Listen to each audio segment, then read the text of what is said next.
guys, so today I'm going to be making another card. Today's card is going to be a little bit different in that I'm going to be making a 5x7 card, which I usually don't make these bigger cards, but I decided to make some different sized cards, and I had these 5x7 cards, as well as I wanted to make a nice wedding card, big wedding card. Now as you see here, I'm starting off, I have this really nice shimmer cardstock. It's a really light champagne-ish color. It's almost white, it's just a little bit different, a little bit brighter. And then I have this onyx colored shimmer cardstock, that's the Star Dream one. And I have that's one I bought, but that white shimmer paper I just had I had in my stash. I don't know what brand it is or anything. Now this is the amethyst color, and I really like this as well. And I just decided to go ahead and cut the papers down and already layer it onto the card, just a regular white card, and I just cut those shimmer papers and put them on top. Now as you see here, I have this wedding image. This is actually, you can buy the stamp I believe, but I bought the digital stamp. This is from Greeting Farm. I do like buying digital stamps a lot just because they are a lot more inexpensive, and plus because I live here in Hawaii, the shipping is kind of outrageous if you don't spend over. Usually it costs a lot of money. If they had say they would pay for free shipping, it would be quite a bit. And I do like a lot of stamps from many different companies. So the best way is for certain ones that do offer the digital stamps, such as Greeting Farm or Tiddly Inks, I really like just buying the digital ones, and it seems to work well for me. Now as you see here, I went over it. I'm using my Spectrum Noirs. Most of today's video is going to be just coloring, so if you're not interested in this, then you don't have to watch this video. Now as you see here, I have the FS3, and I went ahead and I colored the whole image with FS3, or the whole skin tone with FS3, and then I'm going ahead and taking that same color and going ahead and doing the shading areas with that same color, because I don't have anything darker than FS3. Now I have FS2, and I'm just taking that and I'm just doing a whole wash of FS2, and that's just going to go ahead and blend out that FS3, as well as I wanted their skin tone to be a little bit darker than what it was. And then I'm going ahead blending it on their arms and everything. And then after that, as you saw earlier, I use either PP1 or or FS6 for the blush, if you wanted to know that and you can't see the marker. Now as you see there, I have a Copic marker. Now that first one, the sketch marker, is BV with 4 zeros. So BV with 4 zeros. Now it's so light that just to get that nice bottom layer of purple, I had to go over it probably 4 times to get that color. Then I went ahead and took in the chow I have BV02, and I went ahead and use that for the dark areas. And then again, I'm going over with that BV with 4 zeros behind it, and I'm going ahead and blending that out. Now it is gonna take some time because those colors are quite far apart. And as you see here, I'm just using JG1 just for where the roses are, just the leaves. And I'm taking C0, which is a really light gray. I usually use it for my shadows or stuff like that. And I'm going around on his inner part of his suit, so his pants and his collar and his tie. I'm just going ahead with that, and then just coloring that in. And then with C3, I'm going ahead and coloring his suit. And then I'm going with BGR1, which is Spectrum Noir, and I'm using that to do the shading on the C0. And then after that, I'm going to go ahead and start coloring more, again, the suit. So how I did the suit shading that I'm going to be doing is I'm using again that C3 again. Now certain Copic markers or Spectrum Noirs, I don't have a darker shade or a lighter shade. I don't have that many Spectrum Noirs and Copic markers. I do have quite a bit. It's just that if you know with buying Spectrum Noirs or Copic markers, it is quite expensive. Spectrum Noirs are a lot cheaper, but just that when you're getting into these coloring modes, you do end up, just to get a really nice image, like this image here, just to get really nice colors and really nice blending, you do end up having to buy a lot of shades. Like just for the two people's hair, I colored them almost the same. I have 4 shades of brown. Now that's not necessary, but I think it is to get a really nice blending. With my black, say, I do only use 3 shades, and for the husband here, I am only using 3 shades, which I'm using E57, E55, and E53 for this man here.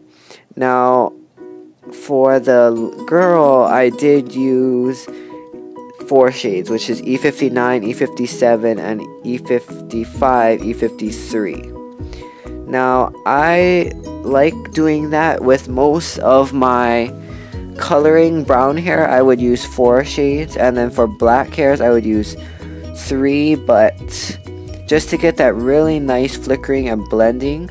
Now as you see here, I am using Copic markers, which now I did try to switch over mostly all my colors that I needed in Spectrum Noir, so I pretty much have almost all the colors I need. Now I am missing quite a bit as well, but I will eventually start growing my collection. But in the meantime, well, with my Spectrum Noirs, I own any of their brush tips, so I'm not able to get the really nice blending that I like with my Copic markers yet. So I do need to eventually buy the brush nibs for my Spectrum Noirs so that I can use it with my Spectrum Noirs. Now as you see here, I'm used to doing this flickering with all my other people for all that I colored before, so I'm just again doing that same flickering motion. And with the E57, you want to be close to just have it lightly done. And then now with E55, I'm doing it mostly over the rest of the hair, just doing that nice flickering motion. Now as you see here, this looks okay. You can just stick to even doing 2 shades. You can possibly just, with the 2, you can be done. Now I'm bringing in this third just to give that, the E53 has a really nice warm tint to it. It makes everything a little bit more warmer looking, a little bit more yellow. Now that's just the tint of the marker, and I do prefer that look to me. Now I did eventually, as you see here, I ended up coloring the whole hair with this E53, which when you do it fast like how I did it, it doesn't take in that color that much. Now with brown hair, I do that sometimes. Sometimes, every once in a while, I will take the marker and then don't leave any white spots. Now that's only for brown hair. Now with black hair, I definitely think that leaving some white spots is definitely vital to the nice look of black hair. Now that's because black hair seems, if you kind of just imagine it, it's not really true, but you kind of think that black hair would reflect a little bit more than a really dark brown hair. So that's why we leave those really nice white glare spots on the hair.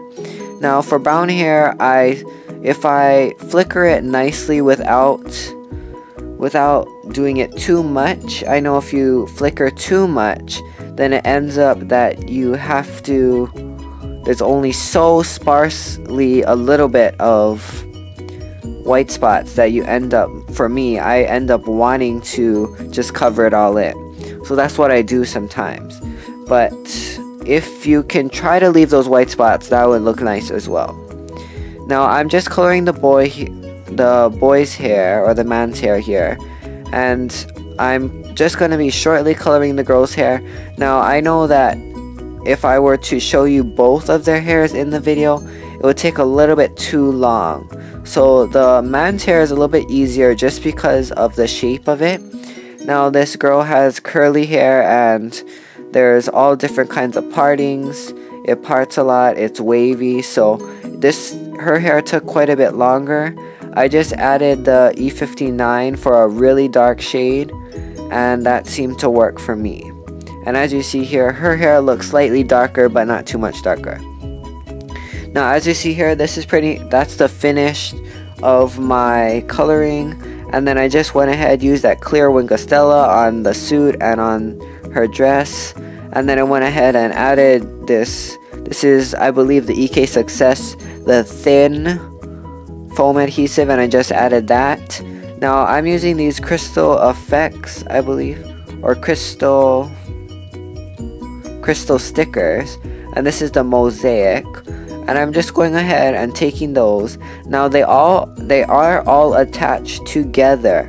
So because of that, you're gonna have to, when you pull it off, you're gonna have to bend those edges of adhesive over onto the back side so that you can stick it without it having like adhesive sticking out around the edges.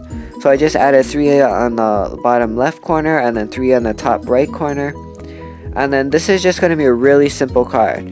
I'm almost finishing it up. Now I'm taking, this is the clear Sakura Jelly Roll pen. I'm taking that and I'm just going around, I'm going to go around the entire edge. So the entire little border right around that stitching. I used the 3x4 stitch journaling card die, by the way. And then as you see here, this is pretty much my finished card. So I hope you like this card, and it is different from what I usually do. I am making, this is a 5x7 card. I usually don't make those. But as you see here, I made one earlier, and this one was, as you see, he has that black hair, and again I leave those white spots. And as you see here, this is just an oriental version using the wedding stamp from Sister Stamps, and this is the Greening Farm one. So thanks for watching. Please visit my blog for other crafting projects. Now please leave your comments below and tell me which one of the two that you maybe prefer. And thanks for watching. Please subscribe, please leave your comments below, and have a great day. Bye.